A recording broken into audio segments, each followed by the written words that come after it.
Uma dívida de 255 mil virou sentença de morte para 4 cobradores profissionais.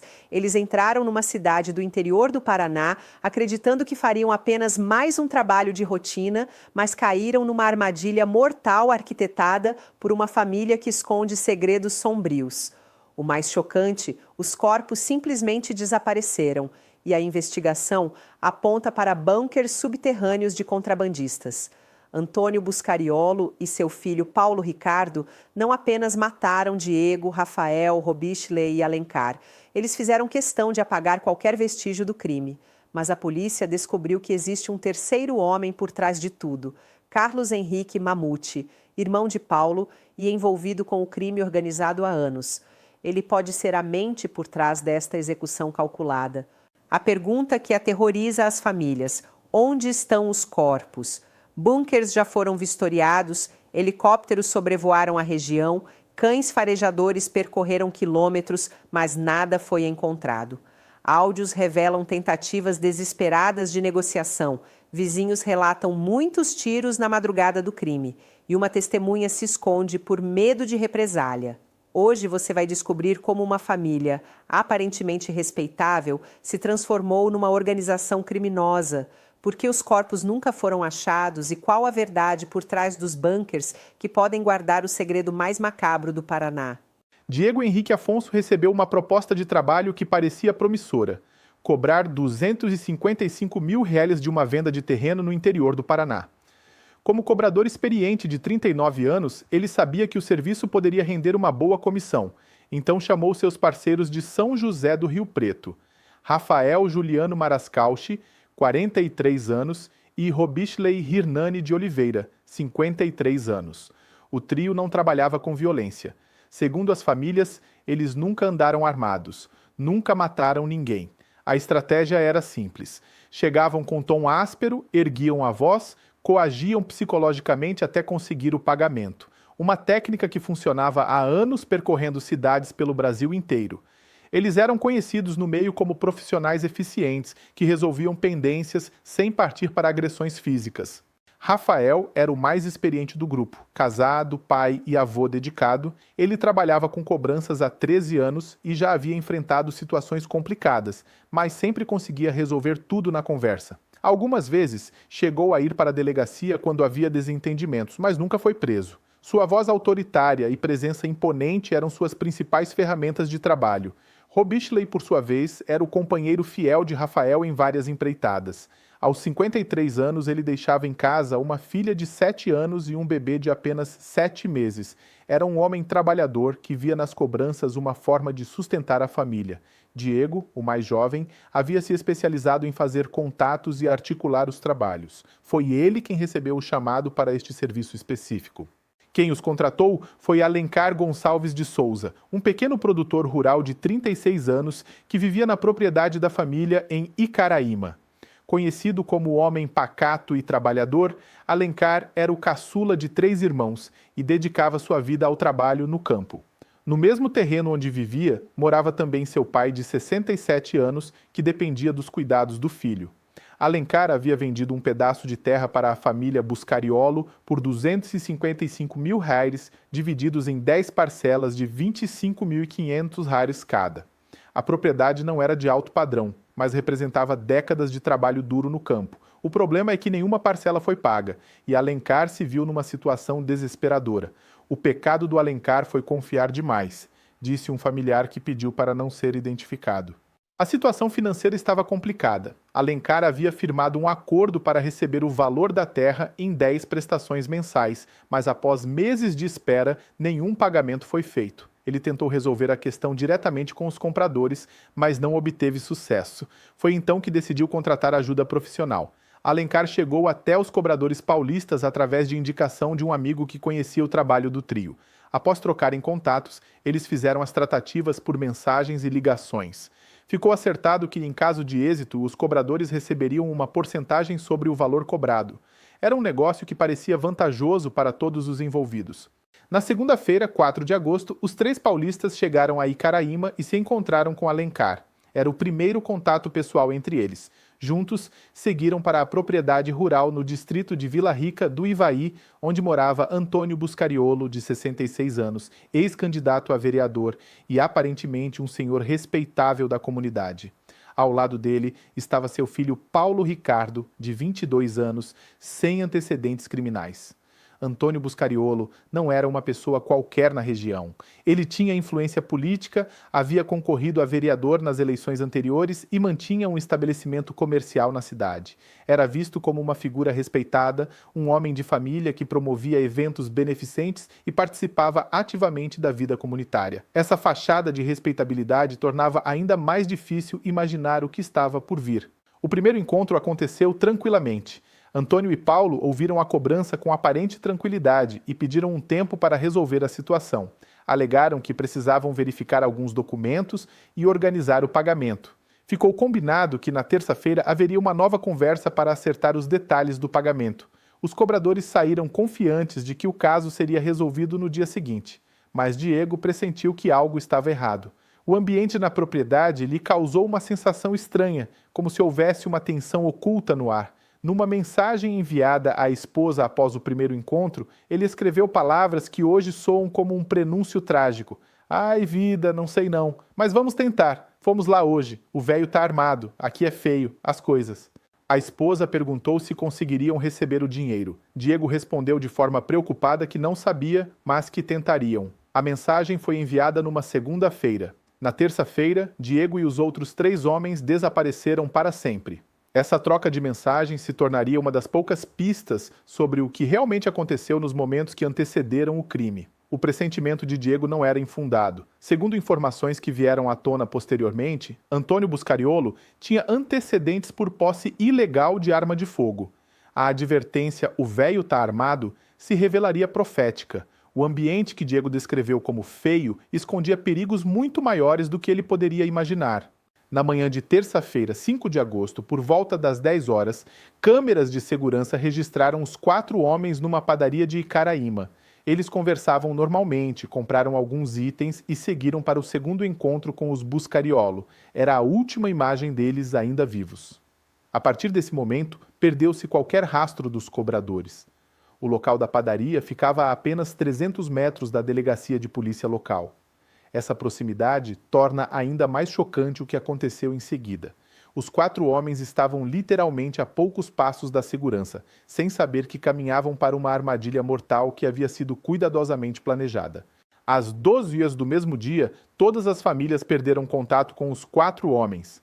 Os celulares passaram a cair direto na caixa postal. Mensagens não eram entregues. Era como se eles tivessem simplesmente evaporado da face da terra. Um dos cobradores havia enviado uma localização para um amigo momentos antes do desaparecimento, mas depois disso, silêncio total. Na quarta-feira, quando completaram 24 horas sem notícias, as famílias procuraram a polícia. A situação era altamente preocupante porque homens experientes como Rafael, Robichley e Diego jamais ficariam tanto tempo sem dar notícias. Eles mantinham contato constante com suas famílias, especialmente quando estavam trabalhando fora de casa. A investigação inicial focou na propriedade rural dos Buscariolo. Quando a polícia chegou lá na quarta-feira, Antônio e Paulo estavam em casa, aparentemente tranquilos. Não demonstravam nervosismo ou qualquer sinal de que estivessem escondendo algo. Foram levados à delegacia para prestar esclarecimentos sobre o paradeiro dos cobradores. Durante o interrogatório, pai e filho admitiram a existência da dívida, mas tentaram se esquivar da responsabilidade. Alegaram que a dívida era com outros familiares, não com eles diretamente. Era uma tentativa desesperada de criar álibi, passando a imagem de que eram apenas intermediários na negociação. Mencionaram nomes de parentes que supostamente eram os verdadeiros responsáveis pelo pagamento. Naquele momento, a polícia ainda não tinha provas suficientes para prendê-los. As declarações de Antônio e Paulo pareciam coerentes e não havia evidências concretas de envolvimento no desaparecimento. Foram liberados após prestarem depoimento, mas já estavam na mira dos investigadores. O delegado Gabriel Menezes sabia que havia algo muito errado naquela história. Foi então que aconteceu o movimento que confirmou as suspeitas da polícia. No dia seguinte, quinta-feira, quando os investigadores retornaram à propriedade rural para dar continuidade às buscas, encontraram o local completamente abandonado. Era como se a família inteira tivesse simplesmente desaparecido durante a noite. Ao retornarmos à propriedade, constatamos que todos haviam fugido, revelou o delegado Menezes.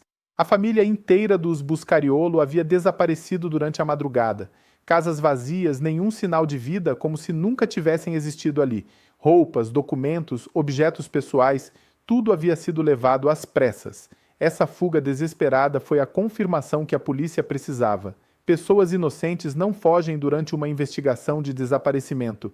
A fuga dos Buscariolo deixou claro que eles tinham muito a esconder e sabiam exatamente o que havia acontecido com os 4 cobradores. Era a admissão silenciosa de culpa. A partir desse momento, a investigação mudou completamente de rumo.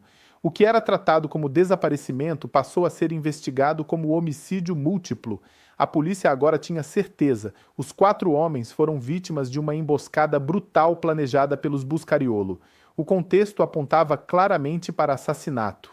No sábado, 9 de agosto, a Justiça do Paraná expediu mandados de prisão temporária contra Antônio Buscariolo e Paulo Ricardo Costa Buscariolo.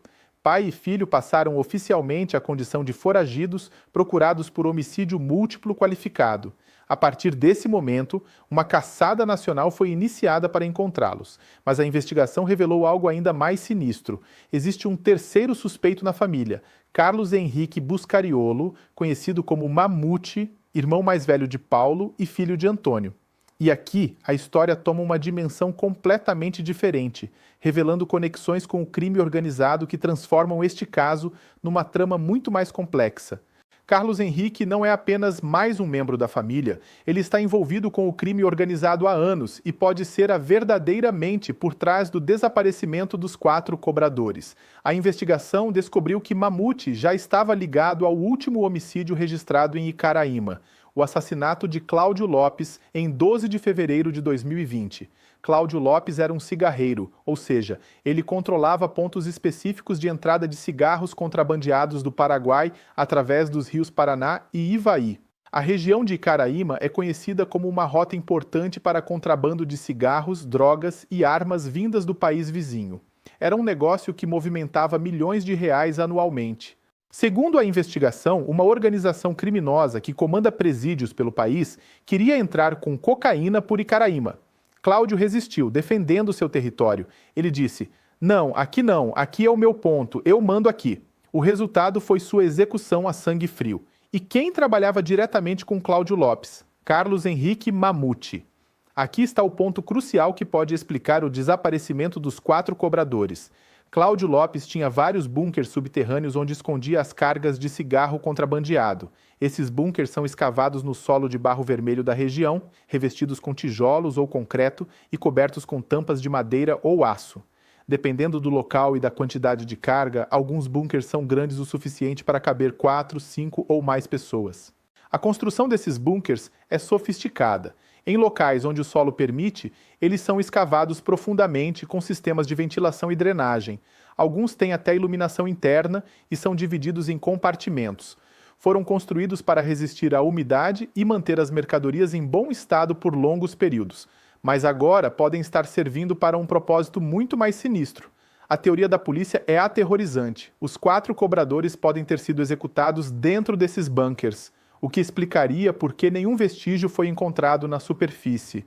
Não há cápsulas de bala, não há marcas de sangue no local do suposto crime, não há corpos. Tudo pode estar enterrado nos bunkers subterrâneos, escondido metros abaixo da terra. A polícia já encontrou e vistoriou alguns desses bunkers na região, mas os 4 homens não estavam lá. As buscas continuam, agora focadas em localizar outros esconderijos que podem ter sido usados pela família Buscariolo para ocultar o crime. O problema é que a região pode ter dezenas ou até centenas desses bunkers espalhados pelas propriedades rurais. Uma testemunha anônima forneceu informações cruciais sobre o que aconteceu na madrugada do desaparecimento. Segundo ela, vizinhos ouviram muitos tiros na região, mas ninguém encontrou vestígios do tiroteio. A explicação pode estar nos bunkers. Se os tiros foram dados com as vítimas no interior dos esconderijos subterrâneos, o som ficaria abafado e os vestígios ficariam enterrados junto com os corpos. A testemunha, que pediu para não ser identificada por medo de represálias, relatou: existe o comentário aqui na cidade que os vizinhos ouviram muitos tiros que se esconderam debaixo da cama. Aqui é um lugar muito perigoso, é suicídio mostrar a cara. O medo que permeia a comunidade mostra como o crime organizado intimidou toda a região. A investigação revelou ainda como funciona o esquema de contrabando na região. Barcos sobem o rio Paraná durante a noite ou de manhã, disfarçados como pescadores, transportando cargas de cigarro do Paraguai. O material é descarregado nas terras próximas aos rios Ivaí e Paraná, armazenado temporariamente nos bunkers e depois despachado em carros para todo o país. Esse esquema envolve uma rede complexa de pessoas, barqueiros, motoristas, vigias, proprietários de terras e intermediários. Cada um recebe sua parte dos lucros e mantém silêncio sobre as operações. Quem tenta interferir ou denunciar o esquema pode acabar como Cláudio Lopes, morto, e agora possivelmente como os 4 cobradores de São Paulo. Mas talvez o aspecto mais perturbador do caso sejam os áudios obtidos pela investigação. Um amigo dos 4 cobradores desaparecidos conseguiu o contato da família Buscariolo e tentou negociar a libertação das vítimas. As gravações revelam uma conversa desesperada onde ele oferece perdão da dívida em troca da vida dos meninos. No áudio, o amigo diz com desespero na voz: "Ninguém vai matar ninguém, eu quero os meninos, prometo para você. Ninguém vai matar ninguém, eu te prometo, juro pela vida da minha mãe, ninguém vai matar ninguém, eu só quero os meninos." A repetição das palavras mostra o desespero de quem sabe que seus amigos estão em perigo mortal. Do outro lado da linha, uma voz responde com nervosismo, alegando que não tem nada a ver com a situação e que está sendo ameaçado. A pessoa diz: "Não adianta você colocar um cara para descer daí para falar com a gente. O cara quer matar a gente, não vai matar minha família." A conversa revela que, pelo menos inicialmente, existia a possibilidade de os 4 homens estarem vivos, sequestrados em algum local. O amigo que fez a ligação acredita que os cobradores ainda estão vivos, presos em bunkers subterrâneos. Segundo ele, não houve pedido de resgate, não houve negociação de valores, o que sugere que o objetivo dos sequestradores não era dinheiro, mas sim eliminar o problema da dívida de forma definitiva. Eles estão presos em um bunker, certeza que eles estão sequestrados. Eles ainda não foram mortos, afirmou. A investigação também descobriu uma fraude documental sofisticada envolvendo Carlos Henrique. O caso dos 4 homens desaparecidos em Icaraíma expõe uma face sombria que poucos imaginavam existir numa pequena cidade do interior. Diego, Rafael, Robichley e Alencar aceitaram um trabalho que parecia rotineiro e acabaram se tornando vítimas de uma família que aparentava respeitabilidade, mas escondia ligações com o crime organizado. Antônio e Paulo Buscariolo permanecem foragidos, enquanto Carlos Henrique Mamute continua sendo procurado pela polícia. Os bunkers subterrâneos que já serviram para esconder contrabando agora podem guardar o segredo mais macabro desta história. A investigação revelou uma rede de corrupção, violência e omertá que transforma Icaraíma num cenário digno dos piores pesadelos. As famílias dos desaparecidos clamam por respostas que podem nunca vir. 4 homens trabalhadores, pais de família, que saíram de casa numa manhã de segunda-feira e se tornaram fantasmas. A dor é ainda maior pela incerteza. Estão mortos? Estão vivos presos em algum bunker? Seus corpos repousam no fundo do rio Paraná? Este caso nos ensina que a maldade humana não conhece limites geográficos. Pequenas cidades do interior podem esconder segredos tão sombrios quanto grandes centros urbanos. Famílias aparentemente respeitáveis podem ser fachadas para organizações criminosas dispostas a matar por dinheiro. Que Deus console o coração despedaçado dessas famílias que aguardam notícias de seus entes queridos. Que Ele dê força para suportarem essa provação terrível e que a verdade venha à tona, por mais dolorosa que seja. Que os responsáveis sejam encontrados e paguem por seus atos com todo o rigor da lei. Que o Senhor ilumine os investigadores para que encontrem as respostas que tanto buscam. Que sua justiça prevaleça sobre a maldade humana e que os bunkers de Icaraíma entreguem seus segredos. Que Deus proteja nossas famílias de pessoas com o coração endurecido pela ganância e pelo mal. Compartilhe este vídeo para manter este caso em evidência. Deixe sua opinião. Você acredita que eles estão vivos nos bunkers ou foram executados? O que mais te revoltou nesta história? Ative o sininho para acompanhar os desdobramentos desta investigação que chocou o Brasil inteiro.